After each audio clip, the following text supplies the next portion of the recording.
Okay, so I'm pretty positive that you cannot read what is on that screen, but if you could, it wouldn't really matter. That is just a list of YouTube ideas I'm working on and working on some scripts and stuff. Typically, to like have a productive YouTube video session, I have to sit down and spend some time writing video ideas and then actually fleshing out those video ideas. I don't really have the gift of just pointing and shooting whatever's happening and then turning that into a good video. I want to go ahead and thank you. If you're a new viewer, thank you so much for stopping by. I hope that you find some kind of tip in this video or that you can leave some kind of tip in the comments. For me, just whatever happens, I hope your time on this video is useful. If you are a returning subscriber or a returning viewer, I want to apologize for my absence on the channel as of recently. I don't know how many of you have missed me, you probably haven't, but still, you're subscribed and you're invested, and I apologize for not providing content for you guys, which those two topics, having useful time and then me being gone from the channel, you've put those two together, that kind of gets us into the topic of today's video. So with that being said, please smash the like button, also hit that subscribe button if you want to see more videos from me in the future. Let's go ahead and get into the video. So I know that what I typically talk about on this channel is pretty much in regard to home studio production and just working on creative projects in your home studio. However, whenever it comes to things that are consuming your time and keeping you from being as productive as you would like to be, it may not necessarily always include working on projects in your home studio. Unfortunately, we don't all get to work on our passion projects for a full-time job. So a lot of the times what is keeping us from working on those things is actually not something that we find ourselves totally invested in. If you're like me, then you have a job that you work, Monday through Friday. You're typically there 8 hours with maybe an hour lunch break. You may not necessarily hate your job. I don't. I like my job. However, as much as I like my job and as much as you may like your job, if you're like me, the work that you do at your job isn't necessarily contributing to further your goals in your home studio. There's a few other things I've been doing recently that have been taking up a lot of my time and that I've been kind of pretty much just juggling. And trust me, I don't know how to juggle.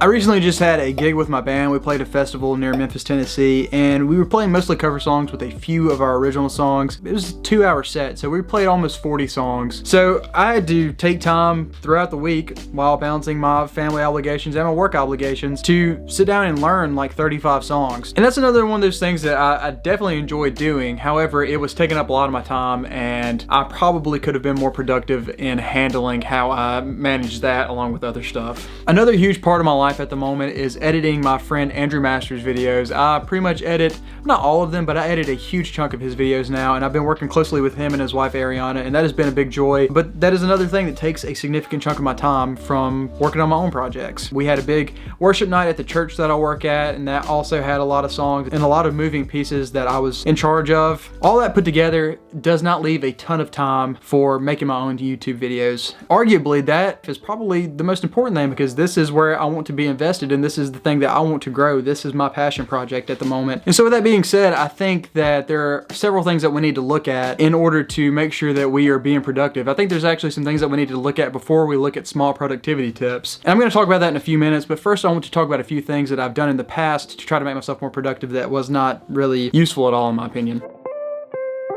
So let's talk about a few ways that I've attempted being productive in the past that have ultimately just led to burnout, and they are no longer something that I do at the moment. I remember when my wife and I first got married, in the first home studio I had in a rent house that we had. I was mainly working on mixing music and trying to hone that craft, and that was where my heart was at the moment, and I was trying to be as good at that as I possibly could be. I remember though, at the time, still had 9-to-5 job, still married, still had obligations just outside of all those things. So my initial go-to for some reason was to wake up every morning between 4:30 or 5, take a shower, and then work on mixing music from pretty much 5 or 5:30 to like 7:30 when I had to leave for work. But yeah, it eventually comes to a point where I feel like there are one of two people. You get used to waking up really, really early, and it kind of just becomes part of your routine, or you realize that you are never going to become used to getting up that early, and you're constantly going to hate your life because you're waking up at 4:30 a.m. I think I was probably somewhere in the middle, but I mean, eventually you end up staying up later one night, and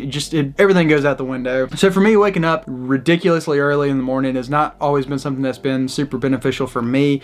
Maybe I'll revisit that in the future, but right now I like to get my solid 8 hours and wake up around 6 or 6:30 instead of 4 or 4:30. Something that I've done recently, that is really just editing videos late into the night. I mean, one second. I actually bought this lap desk specifically for that reason. So I could sit in the bed with my AirPods in editing my videos late into the night because I've spent the rest of my time during the day taking care of other things, which only left working on YouTube videos till late at night. However, I've found that I'm not the most productive late at night, and I'm not necessarily the most creative late at night, and it almost always turns into me just trying to get the work done rather than investing myself in the project.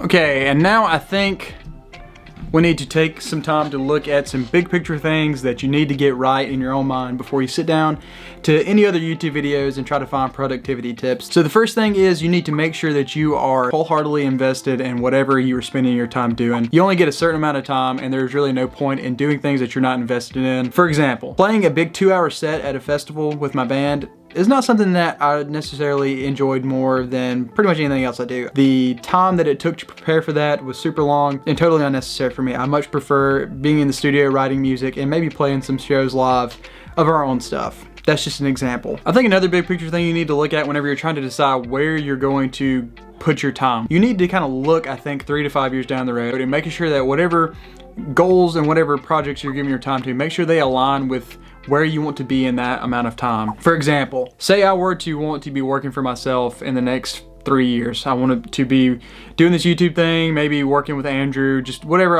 I may want to be doing in the next 3 years. If wherever you find yourself spending the most of your time, if that is not helping you get there, then maybe you shouldn't spend so much time doing that thing. For instance, I recently found my old GameCube the other day, and I have been extremely tempted to sit down and play some Pokemon XD Gale of Darkness. Trust me, I've been extremely tempted. However, I know that that is a rabbit hole that I will fall into, and then I will be there for hours. And before you know it, I'm not making any YouTube videos, I'm late on one of Andrew's edits, and I'm calling in sick for work. And none of that is productive, and none of that is gonna get me to a goal that I have for myself 3 to 5 years down the road. Not necessarily saying that video games are always a bad thing. If you need some time to relax and video games is what you do, you go for it, man. However, like I was saying, see if you can trim some fat and then spend some more time trying to be more productive in the areas that you can find yourself invested in wholeheartedly and feel good about being what you're invested in. And another thing that is really important is make sure that you're not overloading yourself. I think whenever I was trying to stay up really late or wake up really early or work on things, I think really the problem was I was giving myself an unsustainable amount of work. I mean, if you're doing your whole day job thing, you're with your family, you're working for someone else part-time, and you're trying to do your own thing, and you're also trying to make music, and you can only do so many things at one time. I mentioned earlier that at my first home studio, I was mainly focused on mixing music and trying to just tune my ear to that kind of thing. However, I've found myself doing this, making videos now and editing videos, and this kind of seems to be something that has given back to me more so than the music that I've been making. Reevaluate yourself, see what kind of projects you're working on and what projects are already giving back to you, and maybe lean into that. Just make sure you're not giving yourself too much work. Okay, we're finally at the part of the video where I'm going to try to give you a few productivity tips that I've been using really just recently. The first thing that I've been doing that I use pretty much all the time, both in my home studio and at my day job, is an app called Google Tasks. So Google Tasks is literally just an app that you can have on your phone that is literally just a checklist. I've found that having a calendar of everything necessarily wasn't super easy for me because it was a little junky, but this is really easy. If I know that I have a bunch of small tasks, then I just throw it in Google Tasks. You know, that it could be write script for this, or shoot video for this, or edit intro for Andrew. I try to make a task list every day, whether that be, 3 to 5 tasks or sometimes a bunch of smaller tasks. It's really a good way for me to keep up with what I'm doing. I have been known to literally just kind of forget to do something because I'll get so invested in another thing. So yeah, Google Tasks is a really simple tool to use if you just want to keep up with small tasks that you're doing throughout the day. Another thing that I've been trying to do much more recently is to compartmentalize everything that I'm working on. Quite literally try to turn on a part of my brain or turn off a part of my brain for every job that I'm doing. So if I'm at work and I'm focused on setting up tracks for worship or setting up lyrics for worship or whatever I need to be doing at my job, I do everything in my power not to think about the things that I need to be doing in my home studio or from our YouTube channel. And vice versa, if I'm sitting down to write scripts out or to brainstorm ideas for YouTube, then I will almost always turn off the notifications on my email so I don't get any kind of work emails. I want to make sure that whenever I'm sitting down to work on YouTube stuff, that is the only thing my brain is thinking about. So compartmentalization has been really helpful for me to just be completely in the moment whenever I'm working on whatever I'm working on. Sometimes I will try to compartmentalize editing Andrew's videos to one day.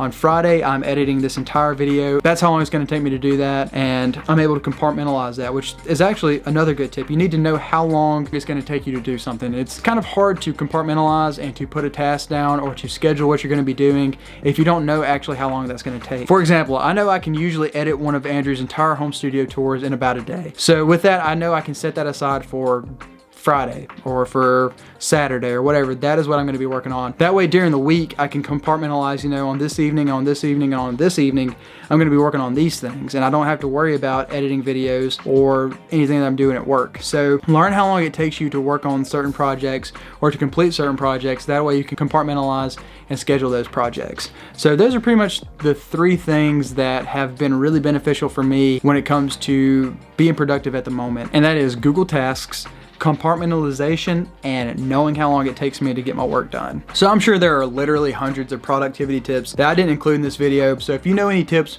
go ahead and leave those down in the comments. I will definitely take a look at those, and I will probably incorporate some of those into my life, and maybe, you know, make a follow-up video in the next few months to kind of update on how the particular tips you leave in the video have affected my life and how productive I am in my home studio, and just overall getting closer to that goal that I have for the next 3 to 5 years. Thank you so much for watching the video, and I'll see you guys in the next one.